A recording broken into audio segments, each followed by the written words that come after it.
Bonjour. Est-ce que ça fonctionne? Oui, non? Je ne sais pas. Oui? Pas encore. Ça s'en vient. Oui, bonjour. Oui, OK. Bonjour tout le monde. C'est vraiment un plaisir d'être avec vous ce matin. Aujourd'hui, donc, Patrick m'a invité pour parler un peu aussi de mon ministère à Saint-Bec. Donc, je vais commencer avec une petite présentation. Comme Jannick a fait la semaine dernière, elle vous a expliqué un peu c'est quoi Saint-Bec. Je vais reprendre un petit peu, puis je vais raconter aussi c'est quoi mon rôle, puis c'est ça. Donc, on va commencer avec ça, puis après ça, on va aller dans la parole. On va regarder un texte de la parole de Dieu aussi ensemble. Donc, je ne sais pas si on a la présentation que j'ai envoyée. Voilà, elle est là. Donc, on commence avec ça. Donc, je vais vous parler de Saint-Bec un petit peu plus. Vous savez, Saint-Bec, c'est le séminaire baptiste évangélique du Québec. C'est le séminaire. C'est quoi un séminaire? C'est comme une école. C'est une école qui a été créée avec l'idée de former les gens dans la parole de Dieu en vue du ministère. Ça peut être pour les personnes qui visent le ministère vocationnel, soit comme pasteur, missionnaire, évangéliste, à temps plein, mais aussi pour équiper les croyants, les chrétiens, pour qu'ils puissent exercer les différents ministères au sein de l'Église locale, dans le leadership. En tout cas, ça peut servir à tout le monde. Moi, personnellement, je pense que, je dis ça dès que j'étais au Brésil, je pense que faire quelques études au séminaire peut bénéficier de tous les croyants. Puis c'est ça un peu la vision de Saint-Bec, c'est d'apporter l'éducation théologique, la formation au sein de l'Église locale. Donc, c'est ça. Vous savez, le séminaire fait partie d'un effort collectif. Donc, notre Église ici, une Église baptiste, nous avons certaines caractéristiques en tant qu'Église baptiste. Il y a toute une historique, une histoire des Églises baptistes. Mais un élément important, c'est que nos Églises travaillent en coopération. Donc, il existe ce qu'on appelle une association d'Églises. Dans le fond, ce n'est pas comme l'Église catholique, tu as une hiérarchie, puis tu as les papes qui donnent des consignes, puis directrices aux églises. Ce n'est pas comme ça que ça fonctionne. Dans les églises baptistes, les églises baptistes ont en autonomie. Donc, c'est l'assemblée, les moments où l'Église se rassemble pour prendre des décisions, puis l'Église va établir un conseil d'anciens qui dirige l'Église spirituellement, qui donne une vision. Mais c'est partagé. La prise de décision, les décisions importantes sont prises en assemblée. C'est comme ça que ça fonctionne dans les églises baptistes. Mais les églises peuvent aussi travailler en collaboration. Donc, une association d'églises, c'est un peu comme une coopérative. Ce sont des églises qui décident de travailler ensemble pour faire des efforts en commun pour des choses qui peut-être seraient trop difficiles pour une église de faire toute seule. Donc, puis le séminaire est un bon exemple. Peut-être que ce serait possible pour une église partir une école, un séminaire pour la formation. Mais si les églises sont ensemble dans ces projets, ça devient encore plus faisable, c'est plus réaliste. Donc, Saint-Bec, c'est ça. C'est un séminaire qui appartient aux églises de l'Association baptiste. Donc, appartient à nos églises. Il nous appartient. On peut dire que c'est notre séminaire parce qu'il nous appartient. Puis, vous faites partie aussi parce que toutes les églises font partie de cette initiative puis sont invitées à collaborer et travailler ensemble pour la formation des membres puis des leaders. Donc, c'est ça. Voilà, Saint-Bec, donc, c'est un travail de coopération au service des églises. Puis notre mission, c'est de soutenir les églises pour la formation. Vous savez, plusieurs écoles, plusieurs séminaires dans le monde ont eu la vision, vous allez envoyer vos étudiants, puis les étudiants vont aller à quelque part, puis vont étudier comme dans un internat pendant 4 ans pour faire un baccalauréat, une maîtrise en théologie, puis après ça, vont aller aux églises, vont revenir aux églises pour servir en tant que pasteur. Saint-Bec, c'est complètement différent de ces modèles-là. À Saint-Bec, nous croyons beaucoup à l'importance de la formation dans les contextes de l'Église locale. C'est pour ça que nous disons que la mission de Saint-Bec n'est pas de former les étudiants directement, c'est de soutenir les églises pour que la formation se passe. Donc, on est là pour offrir aux églises les ressources, les moyens, les cours, les professeurs, pour que les églises puissent former les gens dans leur propre contexte. Puis en faisant ça, les gens vont commencer à exercer leur ministère sans avoir besoin de quitter leurs églises, où ils sont, vont commencer à servir, prendre de plus en plus un rôle de leadership. Puis ceux qui sont appelés par Dieu, éventuellement, vont même devenir ce qu'on dit, des personnes qui sont dans les ministères vocationnels, vont se dédier intégralement à l'œuvre de Dieu. Mais tous les chrétiens sont appelés à servir dans leur contexte, puis Saint-Bec est là pour soutenir cette formation. Donc, c'est pour ça qu'on répète souvent cette phrase-là, que la formation est un projet d'Église. Donc, si quelqu'un veut se faire former, admettons, moi, je veux me faire former dans la théologie, je veux prêcher la parole, je veux être un missionnaire, on dit toujours, ce n'est pas ton projet. Ce n'est pas ton idée à toi, puis là, je vais à McGill ou à l'université chercher mon diplôme, puis après ça, je fais ma carrière. Ce n'est pas ça du tout.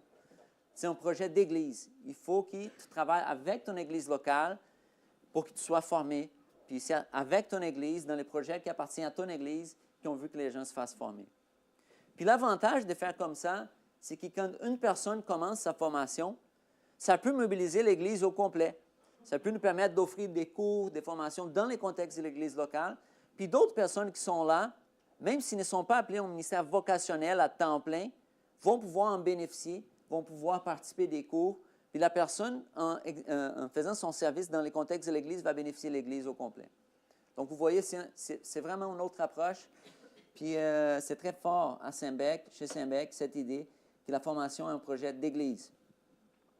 Puis notre vision, c'est que chaque Église puisse être vraiment un centre de formation. Pas nécessairement un centre de formation qui appartient à Saint-Bec, ce n'est pas ça du tout, mais on veut aider chaque Église pour que chaque Église puisse avoir un plan clair, puis avoir des ressources, des moyens pour que les personnes puissent être formées dans leur contexte. C'est un peu ça, un résumé de c'est quoi Saint-Bec. Donc, on peut avancer. On vise que les disciples puissent être vraiment enracinés dans la parole de Dieu. Donc, toute notre formation a comme base la parole de Dieu. C'est de ça qu'on va parler bientôt dans les textes que je vais vous partager. Donc, on veut que les gens puissent être formés dans la parole. On veut que ça se passe dans les contextes de l'Église locale. Puis, on vise toujours la multiplication. Vous savez, un autre élément qui fait partie de la formation, c'est l'aspect du coaching, du mentorat, du coaching, de l'accompagnement. Donc, la formation à Saint-Bec, c'est oui une formation biblique, mais c'est une formation qui se fait aussi en relation.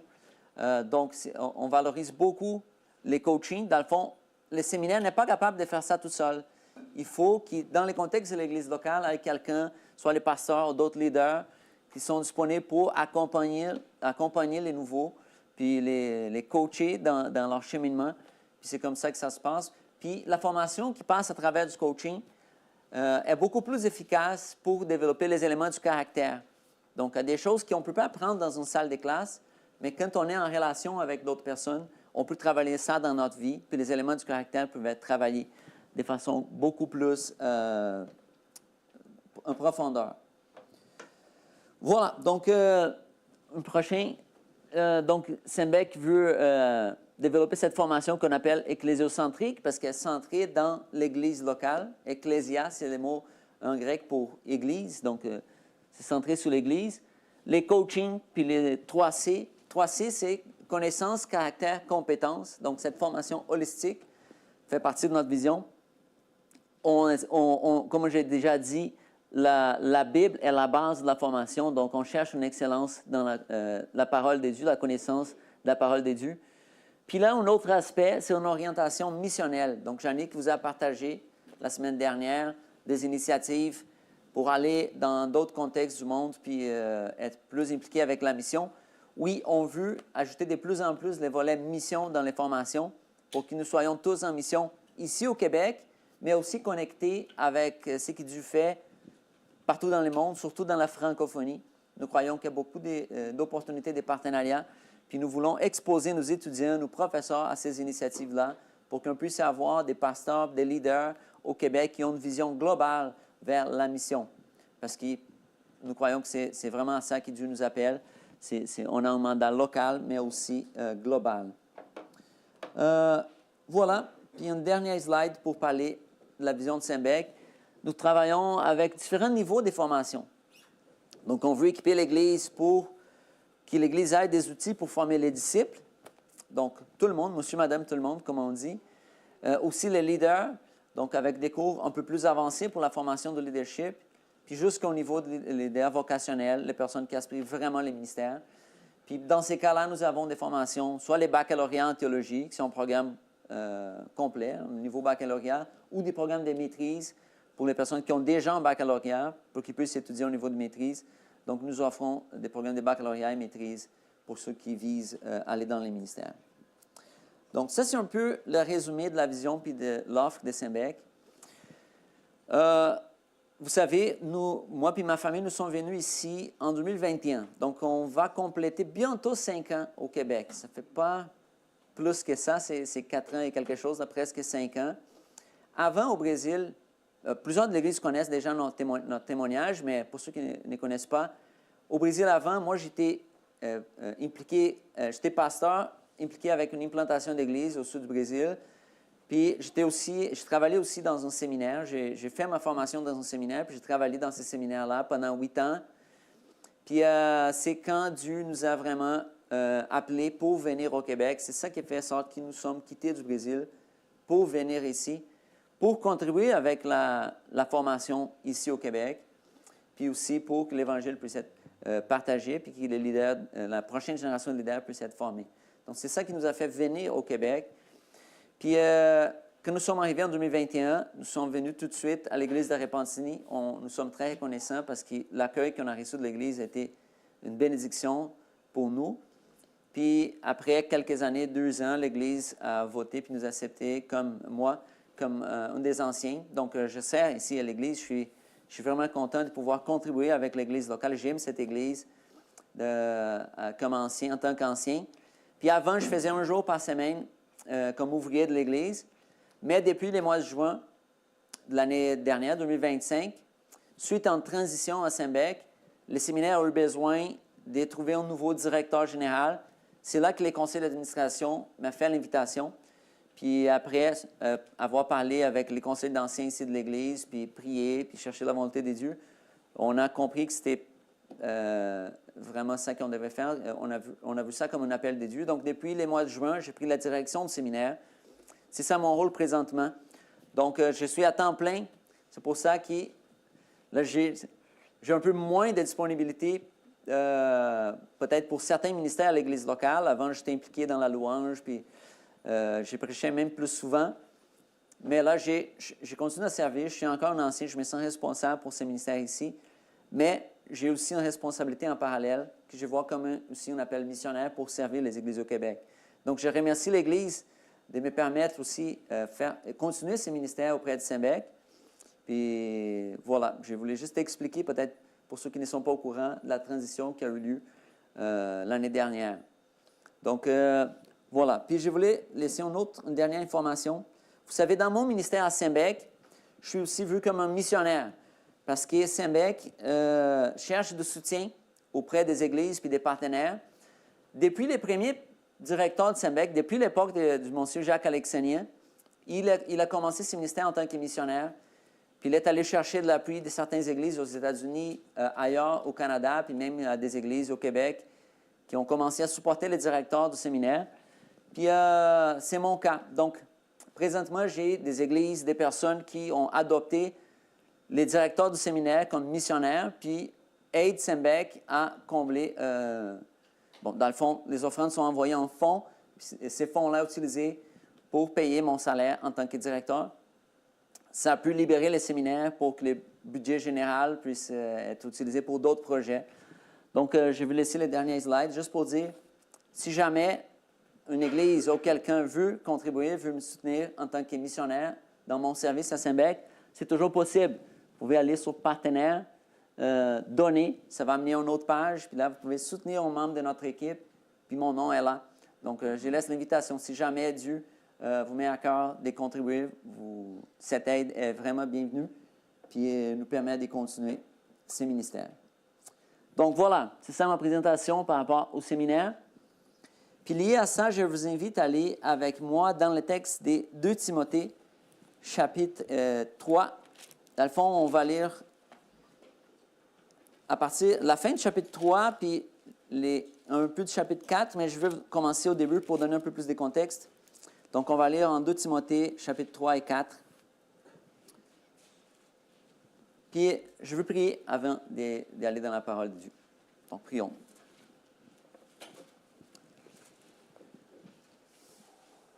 Seigneur Jésus, je te rends grâce pour la grâce que tu as manifestée envers nous. Merci de nous avoir sauvés, puis de nous avoir appelés à te servir, puis partager ta parole dans ce monde. Je prie pour chacun ici qui marche déjà avec toi, que tu puisses utiliser ces temps dans ta parole vraiment pour diriger nos vies selon ton appel. Puis je prie pour ceux qui entendent ta parole, qui n'ont pas encore pris cette position devant toi, cette décision, qui n'ont pas accepté, que tu puisses vraiment utiliser la puissance de ta parole pour transformer leur cœur, ouvrir l'intelligence, puis permettre que chacun et chacune puisse venir vers toi, recevoir le salut, puis avoir une vie transformée et à ton service. Je te prie pour ça, utilise ce temps. On dépend de ta puissance, puis nous prions en ton nom. Amen. Bon, mes frères et sœurs et amis, le sujet aujourd'hui que je vous invite à réfléchir, c'est dans les temps difficiles, à quoi devons-nous s'attacher? Qu'est-ce que devons-nous faire dans les temps difficiles? Donc, c'est pour ça, et là, on arrive dans ce texte de Timothée, chapitre 3. Il commence de la façon suivante. C'est Paul qui écrit à Timothée en disant « Sache bien que dans la période finale de l'histoire, les temps seront difficiles. Les hommes seront égoïstes, avides d'argent, vantards et prétentieux. Ils parleront des dieux d'une manière injurieuse et n'auront pas d'égard pour leurs parents. Ils seront ingrats, dépourvus de respect pour ce qui est sacré, sans cœur, sans pitié, calomniateurs, incapables de se maîtriser, cruels, ennemis du bien, emportés de leur passion et enflés d'orgueil. Ils seront prêts à toutes les trahisons. Ils aimeront le plaisir plutôt que Dieu. Certes, ils resteront attachés aux pratiques extérieures de la piété, mais en réalité, ils ne voudront rien savoir de ce qui en fait la force. Détourne-toi de ces gens-là. Puis il va continuer parlant que ces gens-là vont s'introduire dans les familles pour envoûter les femmes instables, chargées des péchés et entraînées de toutes sortes de désirs. Elles veulent toujours en savoir plus, mais ne sont jamais capables de parvenir en pleine connaissance de la vérité. De même qu'autrefois, Jeanne et Jambre s'opposèrent à Moïse, de même ces hommes-là s'opposèrent à la vérité. Ils ont l'intelligence faussée. Ils sont disqualifiés en ce qui concerne la foi. Mais leur succès sera de courte durée, car leur folie éclatera aux yeux de tous, comme ce fut le cas jadis pour ces deux hommes. Voilà, on commence avec un scénario, un contexte pas favorable, n'est-ce pas? Donc, ici, l'apôtre Paul commence à dire à Timothée, Timothée, fais attention, dans les derniers temps, ça va commencer à être difficile. Dans la période finale de l'histoire, les temps seront difficiles. Puis il commence à parler de la dégradation, de la façon comme les gens vont s'éloigner de plus en plus de la vérité, vont garder même une apparence de piété, une apparence de sagesse, mais dans le fond, n'ont aucune connaissance de la force qui vient de Dieu. Ne connaissent pas Dieu. Même s'ils vont passer par des sages, vont passer par des personnes qui ont même une piété, ne connaissent pas Dieu. Puis les résultats de tout ça, c'est toutes les choses qu'on vient de lire. Ce sont des personnes qui n'ont pas de l'amour, qui vont aimer d'autres choses que Dieu, puis vont se laisser diriger par leur passion en faisant toutes sortes de mauvaises choses.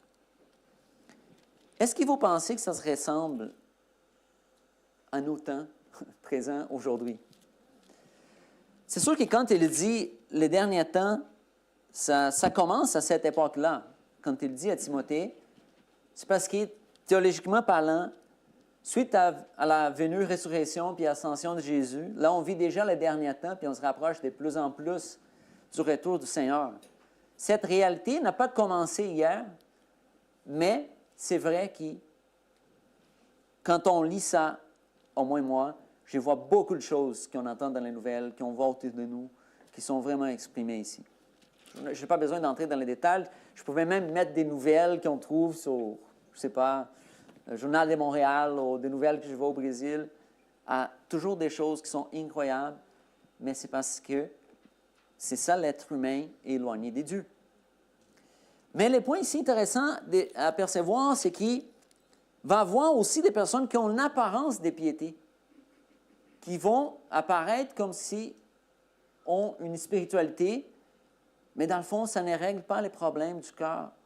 Parce que pour régler les problèmes du cœur, on dépend du miracle de Dieu, on dépend de l'Évangile, puis de la transformation qui est opérée par la puissance de Dieu. Donc, l'apparence n'est pas suffisante, ça prend l'action de Dieu pour que quelqu'un puisse vivre puis s'éloigner de tout ça qu'on vient de voir ici. Là, c'est sûr qu'il mentionne deux personnages ici, Jeanne et Jambres. C'est drôle, Jambre, c'est une autre chose en français, là, mais voilà. Sont qui ces gens-là? Ces deux noms sont mentionnés, c'est la seule fois que ces deux noms sont mentionnés dans la Bible. Donc, la Bible nous donne plus de détails, sauf qu'ils étaient là quand on fait opposition à Moïse. Mais c'est intéressant de voir que dans d'autres écrits, on découvre que ça faisait partie d'une tradition que les Juifs avaient, d'une tradition, d'une information qu'on trouve dans les écrits juifs, qui ça fait référence aux magiciens dans l'Égypte qui ont fait opposition à Moïse quand il est venu annoncer la parole de Dieu au Pharaon. Donc, je ne sais pas si vous vous rappelez de l'histoire. Dieu s'est révélé à Moïse, puis Dieu a dit à Moïse d'aller parler au Pharaon pour laisser les peuples sortir de l'Égypte. Puis, Dieu a permis que Moïse puisse faire certains miracles, certains signes miraculeux pour convaincre les pharaons, pour montrer au Pharaon que c'était vraiment Dieu qui lui avait parlé. Puis là, quand il parle au Pharaon, les magiciens, puis c'est ça les mots que le texte va dire, en utilisant les sorcelleries. C'est sorcellerie, les bons? Oui, c'est ça, vous avez compris. Ils ont réussi à faire certaines choses, mais pas tout. Dans ce moment donné, leur puissance était limitée, leur capacité de faire des choses a été limitée, puis ils n'ont pas été capables de faire tous les signaux que Moïse avait fait. Donc, c'est à ces gens-là que Paul fait référence ici, très probablement. Donc, une apparence de spiritualité peut t'amener jusqu'à un point, mais ne peut pas faire la transformation totale. C'est pour ça qu'il faut faire attention. Des fois, les gens vont présenter quelque chose, puis ça a l'air spirituel, ça a l'air bon. Tu rentres par ces chemins-là, puis tu vois certaines choses qui changent, certaines choses qui, oh, ça m'aide. Mais si ce n'est pas centré dans la parole de Dieu, ce n'est pas Christ qui a annoncé, ce n'est pas capable de régler les problèmes profonds de l'être humain. Les problèmes du péché, la mort et la résurrection, la dépendance de la résurrection qui nous est accordée, la grâce de Dieu qui nous est accordée. Si on ne peut pas aller jusqu'à là avec l'Évangile, c'est une tromperie. Parce que ça va tromper du monde, mais à la fin, quand tout le monde va se présenter devant Dieu, leur principal problème n'est pas encore réglé. C'est juste la grâce de Dieu manifestée à travers le sacrifice de Jésus sur la croix qui est capable de résoudre les problèmes les plus profonds de l'être humain. Vous comprenez?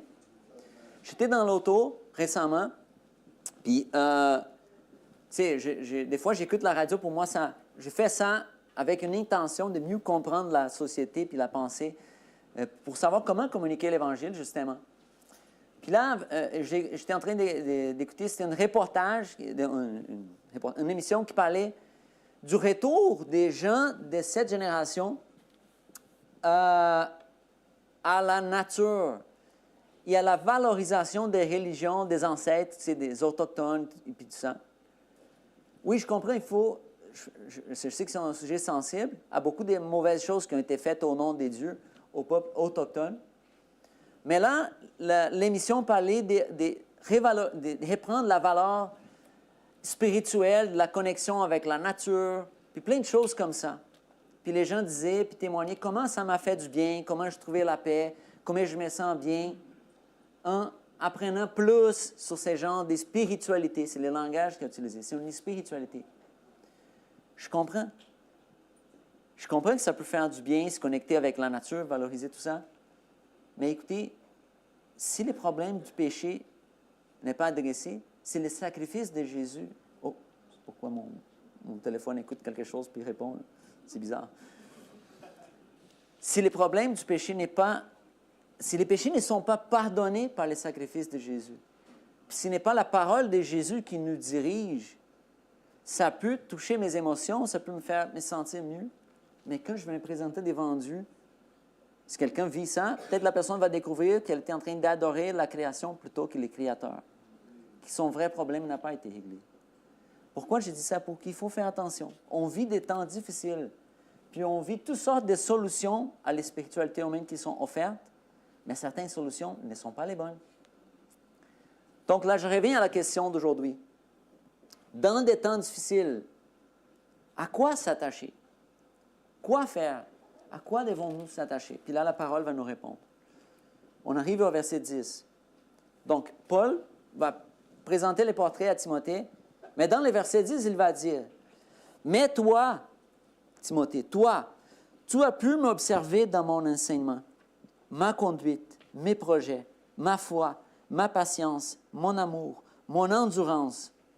Tu as pu voir quelle persécution et quelle souffrance j'ai endurée à Antioche, Iconium et Lystre. Quelle persécution, en effet, n'ai-je pas subi, et chaque fois le Seigneur m'en a délivré. En fait, tous ceux qui sont décidés à vivre dans la piété par leur union avec Jésus-Christ connaîtront la persécution. Mais les hommes méchants et les charlatans s'enforceront de plus en plus les mal, trompant les autres et trompant eux-mêmes. Pour toi, reste attaché à tout ce que tu as appris et reçu avec une entière conviction. Tu sais de qui tu l'as appris et que depuis ton enfance, tu connais les saintes Écritures. Elles peuvent te donner la vraie sagesse qui conduit au salut par la foi en Jésus-Christ. Dans les temps difficiles, l'apôtre Paul va dire à Timothée deux choses ici. Il va dire qu'il doit s'attacher à deux choses. Je vais commencer avec le deuxième. Il doit s'attacher au message, à l'enseignement qu'il a reçu parce qu'il connaît les saintes Écritures. Donc, il doit s'attacher aux Écritures. Il doit s'attacher à la parole de Dieu pour faire face à ces défis-là. Puis, il doit aussi garder en tête l'exemple qu'il a vu dans la vie de Paul.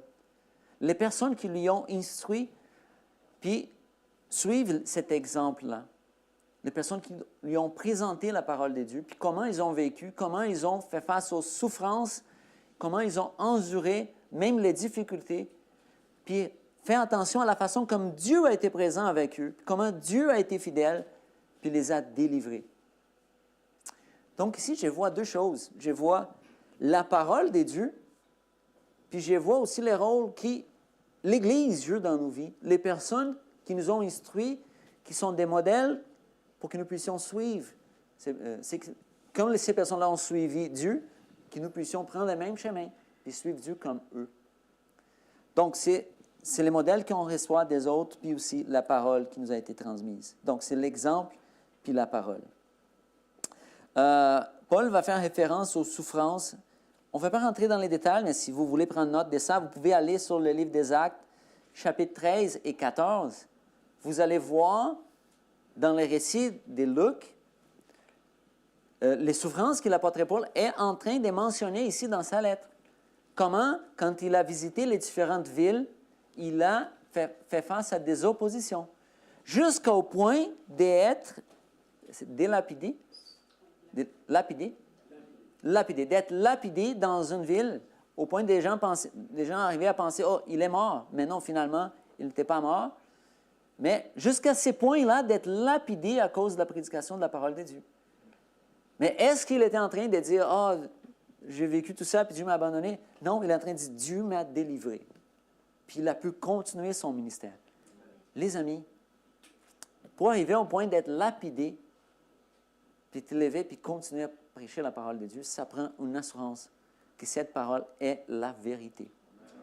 Avoir vécu une expérience profonde avec Christ, au point de savoir, cette parole, c'est la vie. C'est la parole, c'est la source de la vie pour chacun de nous.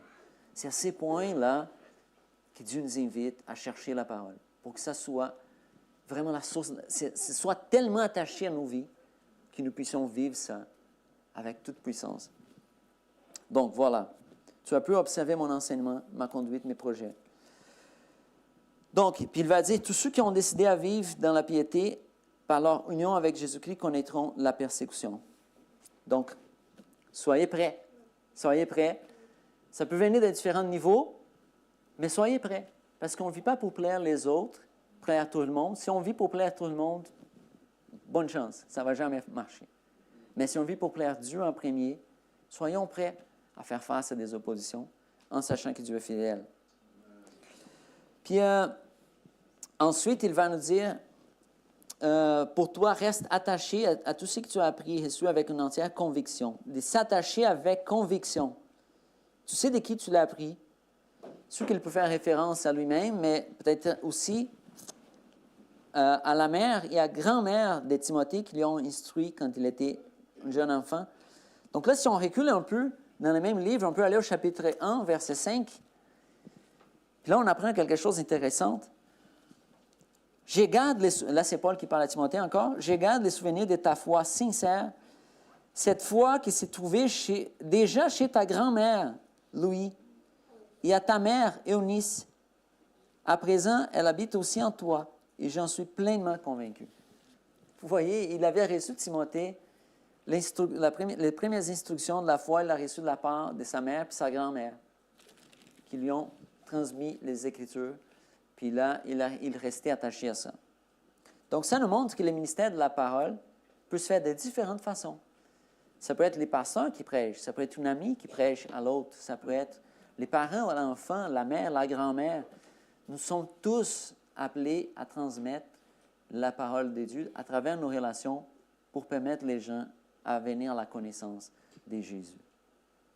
Donc, c'est ça. Puis, on peut faire une pause ici, puis aussi peut-être utiliser ça pour renforcer l'importance de transmettre la parole de Dieu à nos enfants. Ils sont là-bas, puis reçoivent l'enseignement à travers l'école du dimanche. C'est très précieux, mais ils peuvent, puis c'est du Satan même de nous, qui nous faisons la même chose dans nos maisons, dans nos foyers, que nous puissions transmettre dès la jeune enfance la parole de Dieu aux prochaines générations, parce que ça fait toute la différence. Donc, soyons aussi engagés à ça. Donc voilà, s'attacher à la parole de Dieu, ça c'est pour nous tous. Puis là, je vous pose la question, quand on ouvre l'Internet, puis on lit les nouvelles, ou on écoute la radio puis on reçoit toutes sortes d'informations à chaque jour, toutes sortes d'informations, des mauvaises nouvelles. Là, je pose une question à chacun de nous. Est-ce que mes pensées, ma façon de penser est façonnée davantage par les nouvelles de ces mondes, ou est-ce que c'est la parole de Dieu qui façonne nos pensées, puis la façon de faire face au monde? Vous n'avez pas besoin de me répondre. Mais je suis convaincu que Dieu nous appelle à avoir une pensée transformée, modelée, transformée par sa parole. Puis comment est-ce qu'on peut faire ça? Il faut aller dans sa parole, il faut lire sa parole, il faut méditer dans sa parole, il faut prier à travers sa parole, il faut laisser Dieu faire le travail. C'est l'instrument de Dieu, c'est le Saint-Esprit puis la parole, les deux instruments de Dieu qui vont travailler dans nos vies pour que nous puissions être modelés, penser de la façon comme Dieu veut qu'on puisse penser. Vous comprenez? Donc, je vous invite à aller davantage dans la parole. On vit des temps difficiles, nous avons besoin de la parole de Dieu. Pourquoi? Verset 16. Car toute l'Écriture est inspirée de Dieu et utile pour enseigner, réfuter, redresser et apprendre à mener une vie conforme à ce qui est juste. Ainsi, l'homme de Dieu se trouve parfaitement préparé et équipé pour accomplir toute œuvre bonne. Je ne sais pas à quel point on est capable de saisir la profondeur. Qu'est-ce qu'on fait ici ce matin? Qu'est-ce qu'on fait ici? On se rassemble. Quelqu'un vient ici devant tout le monde. On ouvre la parole de Dieu, puis on parle de cette parole. Puis on prie. Dieu parle en nous. Nous parle ce matin. On prie. Mais pourquoi? Parce que cette parole qu'on ouvre, qu'on lit, dans laquelle on médite, est inspirée de Dieu. Est inspirée. Est inspirée. Ça change tout. Avoir accès à quelque chose qui est inspiré de Dieu, qui vient de Dieu éternel, pouvoir lire et être transformé par cette parole. Il faut garder ça en tête. Quand on lit notre Bible, on lit les paroles qui sont inspirées par l'Éternel. Puis ça fait toute la différence. L'autorité, la puissance ne vient pas de moi, ne vient pas de nous. Ça vient de Dieu éternel, puis vient nous est donné à travers sa parole. Donc, c'est ça. Je vous invite à vraiment réfléchir. Qu'est-ce que ça veut dire inspirer de Dieu? Ça veut dire que les paroles qui sont ici sont les paroles que le Dieu éternel a choisies. Un but en arrière de chaque parole qui est ici. Et le but, c'est de nous conduire vers Jésus-Christ, transformer nos vies, nous aider à penser, à voir la pensée de Dieu, plutôt que notre propre pensée. Si on se laisse aller par notre propre pensée, on va s'éloigner de plus en plus. C'est le résultat naturel de la déconnexion avec le Dieu éternel. Mais aussitôt que nous sommes connectés par l'Esprit Saint de Dieu, puis nous recevons sa parole, là nous pouvons marcher selon sa volonté. Donc, c'est à ça qu'il nous invite à voir cette parole comme vraiment inspirée. Je vous invite à aller avec moi en Galates, chapitre 1, versets 11 et 12. Si vous reculez un peu, Galates, chapitre 1. L'apôtre Paul va parler, c'est ici. Je veux que vous le sachiez, frères et sœurs, l'évangile que je vous ai annoncé n'est pas le fruit d'une pensée humaine. L'évangile n'est pas le fruit d'une pensée humaine. Car je ne l'ai reçu d'aucun homme. Personne ne me l'a enseigné. C'est Jésus-Christ lui-même qui me l'a fait connaître par une révélation. Vous savez, il y a des personnes qui pensent que la Bible est un fruit humain, d'une expérience humaine. Comme si l'être humain, dans son développement, dans son évolution, arrivait au point en réfléchissant sur la vie, c'est raconter des histoires pour donner un sens. Puis il y a des personnes qui pensent que l'Écriture est ça. C'est le fruit d'une pensée pour donner un sens à la vie. Que ça vient de l'homme. C'est pas ça. L'Écriture même va dire, ça n'y vient pas des hommes. C'est une révélation des dieux. L'Évangile qui nous a été transmis est la révélation des dieux. Elle est le témoignage de Dieu qui est incarné, qui a donné sa vie sur la croix, qui a ressuscité, puis a laissé sa parole pour que nous puissions être instruits. Donc, ça change la game, si je prends l'expression. Ça change tout. Donc, je vous invite à aller aussi avec moi en 2 Pierre 1, 21. On avance un peu plus. 2 Pierre 1, 21.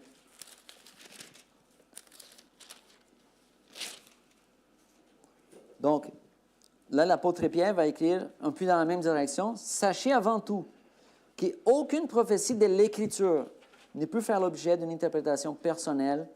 En effet, ce n'est pas par une volonté humaine qu'une prophétie a jamais été apportée, mais c'est porté par le Saint-Esprit que des hommes ont parlé de la part de Dieu. » Donc, ça ne vient pas des volontés humaines, c'est le Saint-Esprit qui a inspiré ces prophéties auxquelles on a accès. Donc, là, les amis, je vous invite, là, si vous venez à l'Église à chaque dimanche, vous êtes là, vous entendez la parole à chaque dimanche, sachez, là, ce n'est pas des paroles humaines. Chaque fois qu'on proclame l'Évangile, l'œuvre de Jésus accomplie sur la croix, c'est une grâce que Dieu fait de te permettre d'avoir accès à une révélation qui vient de lui-même, de Dieu éternel. Puis dans un moment donné, il nous invite à répondre à cette révélation qui nous a été accordée. Puis prendre une position. Qu'est-ce que je fais devant la parole de Dieu qui m'a été donnée? Donc, c'est une réflexion à nous tous. Chacun a son chemin personnel. Moi, quand Dieu a commencé à travailler dans ma vie, j'ai déjà témoigné ici à l'Église, J'étais dans une période de ma vie, je travaillais beaucoup, j'avais une entreprise, mais j'avais une soif de Dieu. Puis j'ai commencé à aller à une église baptiste. Puis j'ai commencé à entendre la parole à chaque dimanche. Puis là, j'ai commencé à lire la Bible. C'est la première chose que Dieu m'a mis à cœur, un désir, une soif. Et je prenais la Bible, je lisais. Ça a commencé à travailler dans mon cœur jusqu'à un moment où je suis allé un jour, un dimanche, puis là, l'Évangile a été annoncé. Encore une fois, j'ai dit, Seigneur Jésus, j'accepte ça, j'ai besoin. Puis c'est là que tout a changé. Je suis allé parler au pasteur, le pasteur m'a invité à un rendez-vous, il m'a expliqué l'Évangile clairement. J'ai dit, non, c'est ça dont j'ai besoin. Puis, c'est disponible à chaque personne, c'est par la foi. Donc, si vous êtes là, si vous venez, si vous participez même de ces cours de baptême, je t'invite à considérer. Dieu t'appelle. C'est la parole de l'Éternel que nous lisons chaque dimanche. C'est la parole de l'Éternel. Quand tu as accès à ta Bible, tu lis ta Bible. Ce n'est pas des trucs des hommes. C'est la parole de l'Éternel. Puis Jésus a dit, le monde, ça va passer. Ton travail va passer. Ta santé va passer. L'écologie, le monde, les planètes, ça va. Un jour, ça va être fini. Mais la parole de Jésus demeure pour toujours. Un jour, on va être devant celui qui a parlé ces paroles-là. Puis on va pouvoir réjouir sa présence éternellement. C'est à ça qu'il t'invite, à entrer en relation avec lui par sa parole, dès aujourd'hui, puis ça va demeurer pour toute l'éternité. Réfléchissez à ça. Parce que dans les temps difficiles, sans la parole de Dieu, on n'a aucune chance. Dans le fond, sans la parole, on fait partie du problème. Mais avec la parole de Dieu, on fait face au problème, puis on peut même être des instruments de Dieu. Puis ça, c'est la dernière partie du texte que je vais vous lire. C'est le chapitre 4. Donc, il nous appelle à s'attacher à la parole, mais il va dire aussi, puis ça, c'est très solennel la façon comme il va écrire ça. C'est pourquoi, parce qu'il s'agit des paroles inspirées, devant Dieu et devant Jésus-Christ, qui va juger les vivants et les morts, et dans la perspective de sa venue et de son règne, que je te recommande solennellement, proclame la parole. Insiste, que l'occasion soit favorable ou non, convainc, réprimande, encourage par ton enseignement avec une patience inlassable. Car le temps viendra où les hommes ne voudront plus rien savoir de l'enseignement saint. Au gré de leurs propres désirs, ils se choisiront d'une foule de maîtres qu'ils ne demanderont que de leur caresser agréablement les oreilles. Ils détourneront l'oreille de la vérité pour écouter des récits de pure invention. Mais toi, fais preuve en toutes circonstances de modération, supporte les souffrances, remplis bien ton rôle de prédicateur de l'Évangile, accomplis pleinement ton ministère. Là, le dernier point, c'est que Dieu nous appelle, puis Paul disait à Timothée, à prêcher sa parole, à partager sa parole, à annoncer sa parole aux autres, à être un instrument pour la proclamation de cette parole-là. Puis, je voulais souligner, moi, je trouve très impressionnant quand je lis ça, la façon comme il fait ça. Il dit, c'est devant Dieu et devant Jésus-Christ qui va juger les vivants et les morts dans la perspective de sa venue et de son règne. Ce n'est pas quelque chose, « Hey, Timothée, si tu peux, là, si tu as un petit peu de temps, si ça ne te dérange pas, là, prêche la parole. » C'est au contraire de ça. Il va parler devant Dieu et Jésus-Christ, en gardant en perspective sa venue et son règne qui s'en vient. Là, je te parle solennellement. Prêche la parole aux autres. Accomplis ton ministère, puis prêche cette parole. Puis là, même si la situation va être non favorable, l'occasion est non favorable, convainc, réprimande, encourage par ton enseignement, sois patient, mais continue à exercer ce ministère. C'est à ça que Dieu nous appelle, à nous attacher à sa parole, à partager sa parole.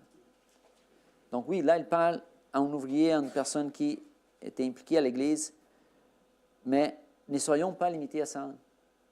Ne soyons pas limités. Là, je m'adresse à tous ceux qui sont déjà chrétiens. Tu peux aussi partager la parole de Dieu, où tu es, avec les personnes de ton entourage. Puis je t'encourage à faire ça. Je t'encourage à s'appuyer dans la puissance de Dieu. Le fait que Dieu est avec toi, prends courage, puis partager cette parole. Parce que la puissance ne vient pas de moi puis de toi, la puissance vient de la parole elle-même. Puis Dieu fait sa parole fructifier. Donc, avec cette confiance, on peut la partager, puis ça peut faire toute la différence. Chacun de nous ici, un jour, on a entendu la parole à travers quelqu'un d'autre. Un jour, on a reçu des quoi à travers une autre personne qui a été un instrument de Dieu. Puis c'est à notre tour d'être aussi des instruments de Dieu pour transmettre ça aux prochaines personnes qui vont découvrir ces dieux merveilleux. Donc, c'est ça que je vous invite. Donc, oui, je commençais en parlant du ministère avec Saint-Bec. C'est parce que Saint-Bec veut équiper les personnes dans la parole de Dieu pour que nous puissions la comprendre, pour que nous puissions la vivre, pour que nous puissions la transmettre. Mais ça, c'est le rôle de l'Église. Donc, Saint-Bec vient appuyer l'Église dans cette mission, dans ces mandats. Puis c'est à ça que je vous invite, à s'attacher à la parole, à transmettre